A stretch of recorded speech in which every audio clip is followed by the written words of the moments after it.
जी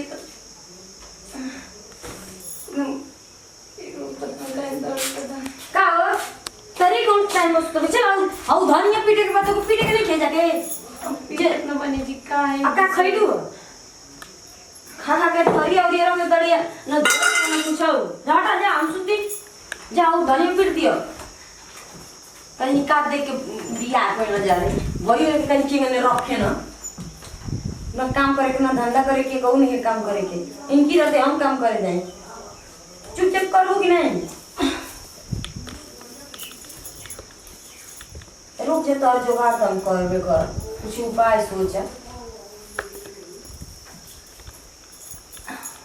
अब बर्तन धो के बटे माई बाबूजी ज्यादा लगने लगा था कि करिया ही भात धो दे दी मराठ लग गई ला कहीं का करत हुई कोनो काम ना कइले मन बाबूजियो नहीं कौन सुनत केहू सुनता ही नहीं खे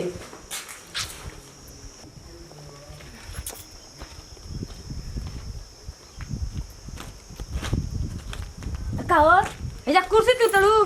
तो कौन न के बर्तन धो के बटे नहीं के समझ में आओ धोएंगे अभी तो हो एक मुट्ठी सोवात पीटे में तो हर दांत जम गइले ओई में ना आ खाए के भर ठलिए ठेले भी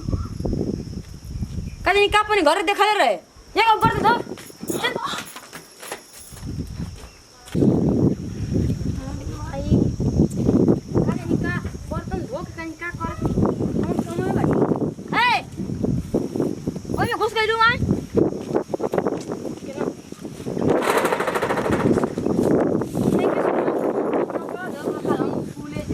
एकदम तू पूरा से कम नहीं की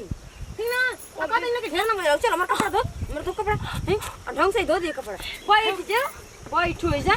तुम के मैंने घर में गुजारा वाला हूं तो भगवान ने जानत हो यहाँ हमार बस चलते ये कहू दिन न तो के रख देती एजी दोवत न बनी जी धोत बैठ कब से धोआ ताटे अभी बात कब सूखी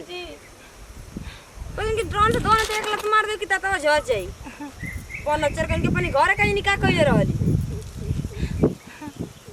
जल्दी धो के आओ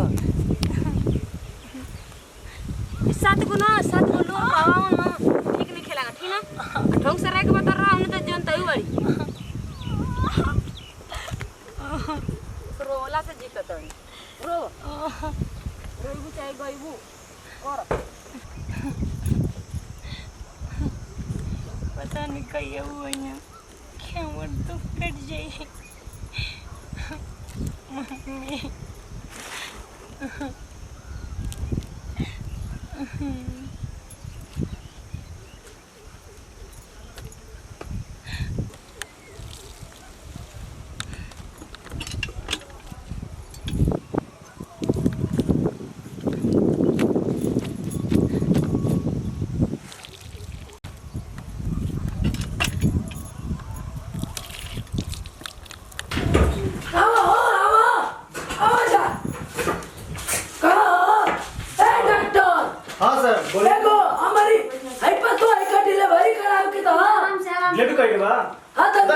ऐसे गाड़ी लेके चली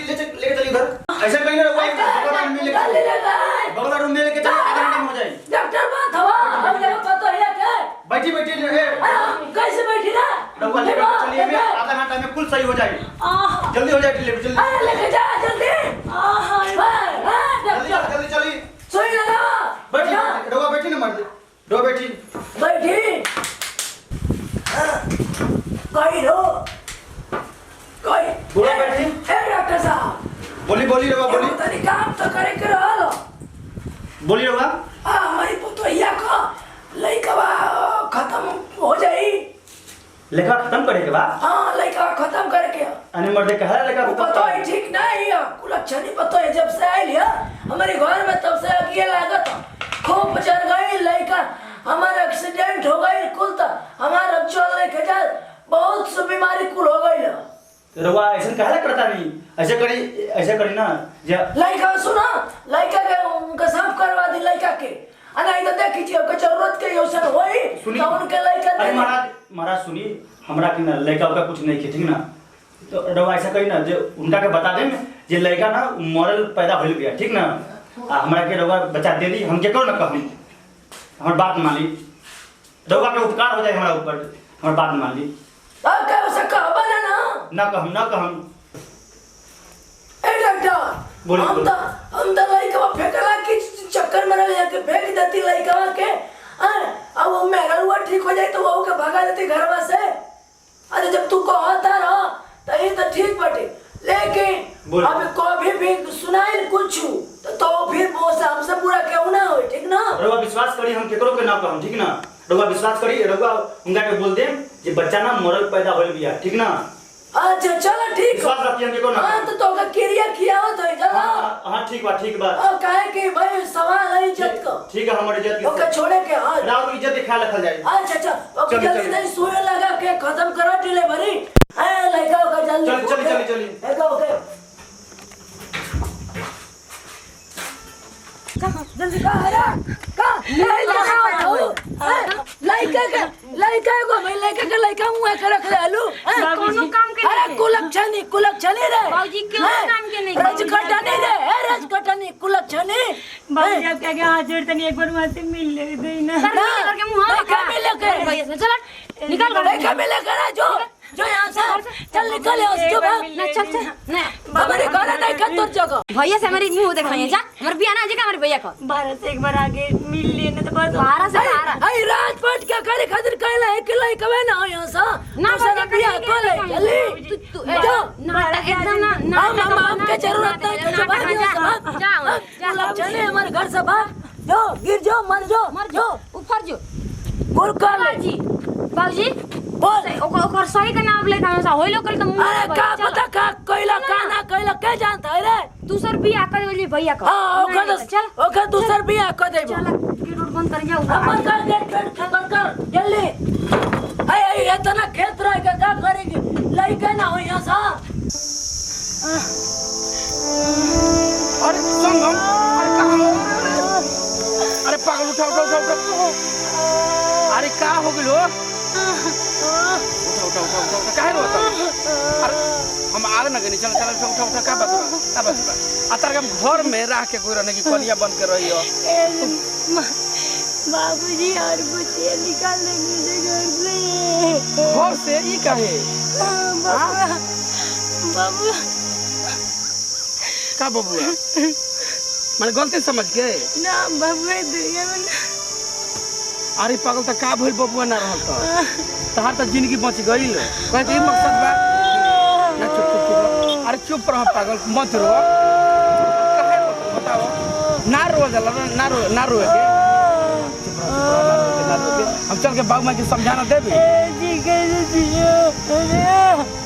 ना रो चुप रह उतर के घर से खबल दला सा ना हां चलो घर लेके जाए के हम घरे ना जाए बुझा गइल चलो ए जल चावल संगे चलो तब चल चुप रह चल हम के चल बाबू एक मिनट कैसे जिएंगे अरे चलो थोड़ा जाए बाबू ऐसे कैसे जिए करे बिना अरे छोड़ा हटाओ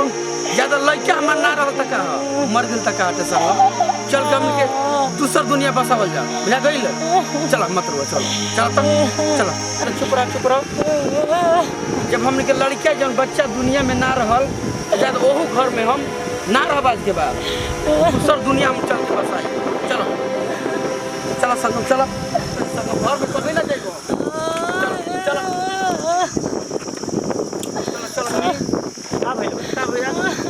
अरे भैया बच्चा जन्म ले रहा मर गए हम बाहर रहता एक बच्चा भई रहे बच्चा मर गई घर के लोग बाप माई भाई जे बाटे बाहर बदल देले बाटे अरे ई जनानी तो हमरा अस्पताल में डिलीवरी खातिर आयल रहली ना। अच्छा हाँ देखी का भैया हमरा के नहीं हिनकर दुख में देखल नहीं खे जाता बात कहे के ई बात हम दिल पे हाथ रख के कहता नहीं कर्जा पे रख के जो राउर लड़का ना मरल पैदा नहीं होल रहे। हाँ संगम ए जी बोली बाबू दे देना ऐसी कहीं ना रोगे के हाथ जुड़ता नहीं पैर बढ़ता नहीं। देखिए राउर दुख हमारे से देखल नहीं जाता राउर चिंता नहीं करी चुप रह दादा साहब दे दी वैसे बात नहीं के देखिए राउर दुख हमारे देखल नहीं जाए राउर चिंता नहीं करी राउर के बच्चा हम लौटा दें ठीक ना। लौटा दे डॉक्टर साहब अब खुश हो जा चुप अब चुप मत रहो तार बच्चा मिल गई बात रहो तो बात नहीं चुप रहो